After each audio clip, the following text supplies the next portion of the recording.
Hello everyone and welcome to Practical Vocal Technique.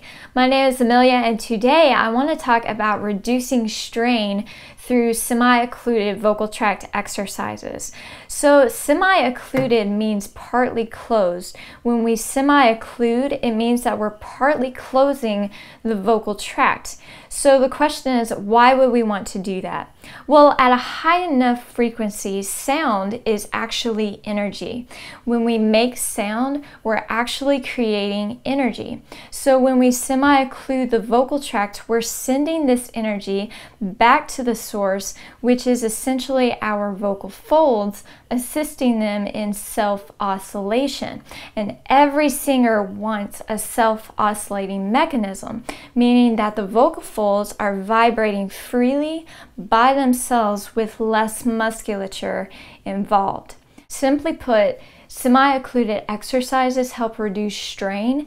They take weight and pressure off of the voice, which makes phonation a lot easier. Semi-occluded exercises also create something called intraoral pressure, aka pressure in the mouth.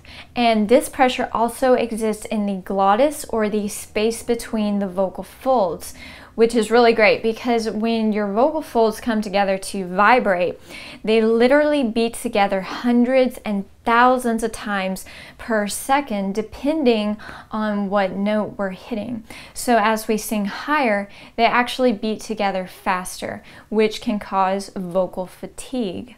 But the pressure that exists in the glottis when doing semi-occluded exercises actually prevents your vocal folds from beating together too hard.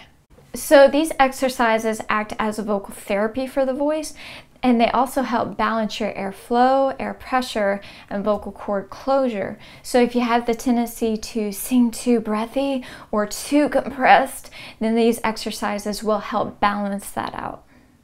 As you can see, certain semi-occluded exercises have lower amounts of intraoral pressure, such as the lip trills, the humming, the NG, but the ones that I want to talk about today have the higher amounts of intraoral pressure, such as the straw and water, the raspberry trill, and the coffee straw. Get a medium-sized straw. And you don't want to stick the straw down too far because that will actually create more oral pressure, which is probably too much. So you just want to stick it down just roughly 3 to 5 centimeters and then just blow.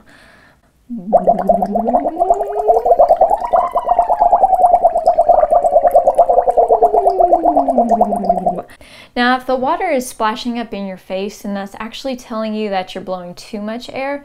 So you just want the bubbles on the surface to stay nice and even. The next exercise is the raspberry trill.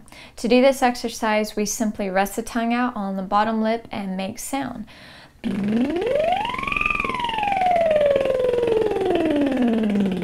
Now, resting the tongue out can actually provide temporary relief from tongue tension, but it can actually create more tongue tension in the long run. So this isn't necessarily an exercise you want to do every single day, but again, it can provide temporary relief. The last exercise is the coffee straw. This is like the puffy cheek exercise, except we're doing it through a straw.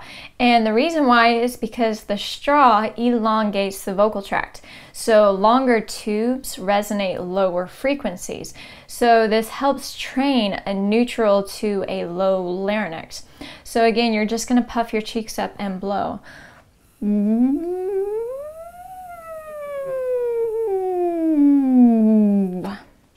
If you guys like this video, give me a thumbs up, subscribe to my channel, and message me if you want to book a lesson.